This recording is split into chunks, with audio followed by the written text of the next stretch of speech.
Good afternoon, everybody, and welcome to our Heritage Board meeting, Wednesday, October the 2nd.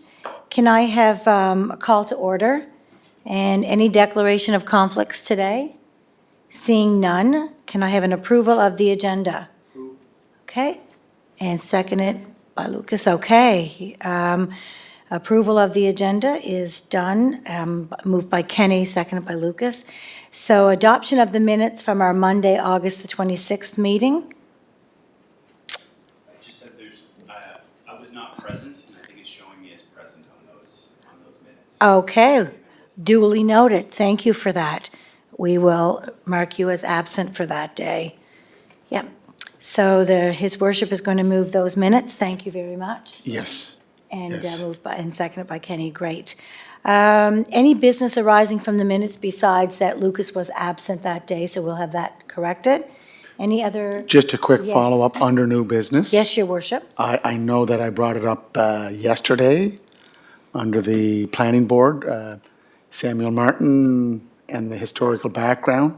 Just wanted to put that on your radar.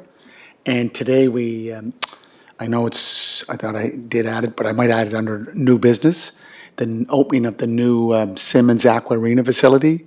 We were looking at installing a memorial wall going into the complex, but I'll just bring that up as a notice under new business. Thanks. Great, thank you, Your Worship, for that.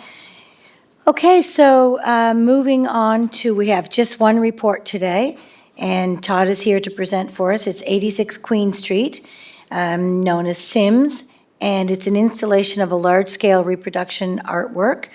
And over to you, Todd. Sure, thanks. So this is actually an application from the City of Charlottetown.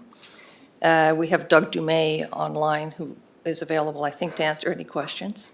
It's to install a large-scale reproduction of We Can't All Be Perfect, a 1970 print by Erica Rutherford, on the rear wall of 86 Queen Street.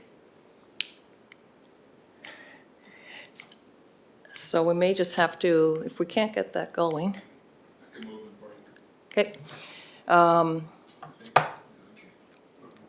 That's okay. You have photos in the package. Okay, so 86 Queen is a brick, early commercial influence building located on the southeast corner of Sydney Street and Queen Street in Charlottetown's historic business district. It was built between 1862 and 1864 as used as a home, but was converted from residential to commercial purposes very early on in its history. The style is often characterized by a ground floor exclusively used for storefronts, simple moldings, and a balanced facade. Can we go again? It isn't clear when or if the addition on the back of the building was added at a later date. And, yep. However, the 1878 panoramic view of Charlottetown does show a large flat roof building attached to 86 Queen Street. So it's clear that this section was in place very early in the building's history. It's the intent to locate the mural on the rear wall or the east-facing side of the building. The mural has been reviewed and supported by the Arts Advisory Board, and the city has signed an agreement with the artist's estate for rights to the image for 10 years, concluding in December 2031. Permission has also been granted from the artist's estate to install the print at this location. This artwork, We Can't All Be Perfect, had previously been installed and exhibited on the wall of the old triangle at 189 Great George Street. The print was created by Erica Rutherford, an award-winning visual artist and pioneer in the transgender movement. When this print was made in the 1970s, Erica would have been in mid-transition and experiencing gender dysphoria, facing the idea of the perfected female form. The mural is printed on lightly textured UV-protected vinyl and is supported on a tension aluminum frame. The aluminum is attached to the wall with grommets every few feet and will not be visible from the front. There is a custom wooden frame surrounding the image, which will be visible. The intent is to leave the image permanently or for as long as the artwork is in good condition in this location. The lifespan of the material should be about 5+ years, and an inspection will be conducted annually to ensure it's still in good shape. If the image is still in good shape by December 2031, the image rights could possibly be extended. Or if the artwork deteriorates, it may be reprinted or replaced with a new one. So this application will also require a major variance through the planning board and approval of council. But from a heritage perspective, the proposal has a minimal impact on the heritage character of the building, and staff are recommending Heritage Board approve the heritage component of the proposal. Thank you for that report, Todd. Any folks have any questions on Todd's report? I'll move it. Okay, moved by his worship. Anyone want to second it? Second. Okay, seconded by Lucas, so the resolution is on the floor. Anyone want to speak to the resolution? So, Madam Chair, as Todd mentioned, this was on the old triangle south wall. I think for a couple of years. Doug, was it a couple of years? Maybe he's not there. Thank you, Your Worship, for the question. It was from 2021, late 2021, until I believe near the end of 2022. So just over maybe a year, but I'm not 100% sure of the date it came down. Okay.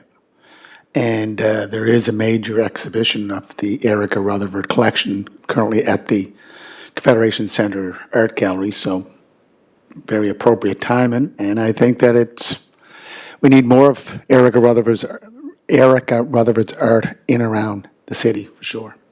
Thank you.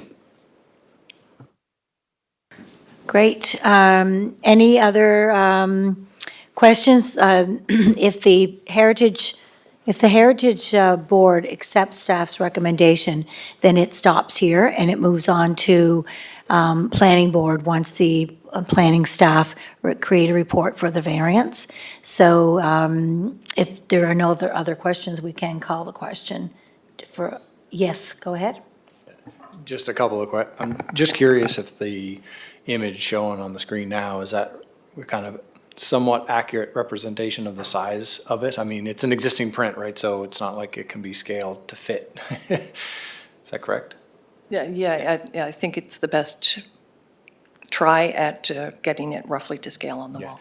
And just to be clear, I'm fully supportive. I have a little concern about the accessibility of it from the escape ladder, that just thinking about vandalism and kind of not everybody always supports some of the messaging around the artwork, and I would hate to see this thing vandalized from that position, so.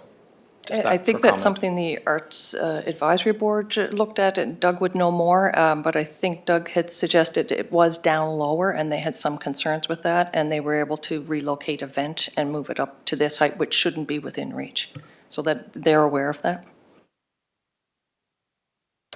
Great, thank you for that. Go ahead, Sharon. I'm just curious about how it's adhered to the brick. Is that not a little intrusive to?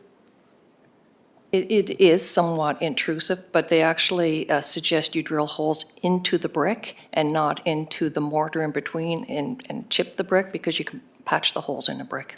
So it should be reversible. Okay, thank you. Any other questions?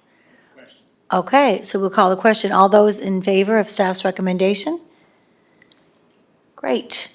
All right, so we can move on to new business, and I believe that His Worship wants And to just, speak to that. Madam Chair, under new business, again, this is just a call out. I know Natalie Munn has started to look at this project with the Parks, Recreation and Leisure Department, but it'd be a great opportunity to give the memory of Simmons from 72 to 2024, of the rich history that it contributed to the community, and something that would be very fitting with the new facility that will open October 14th, but the official opening, I think, will be sometime in November. Not asking for it to be ready by then, but the sooner the better. That's all I want to put on the new business. Thank you for that. Okay, motion to adjourn. All right, moved by Councillor McCabe, seconded by Kenny. All those in favor? All right, have a good evening.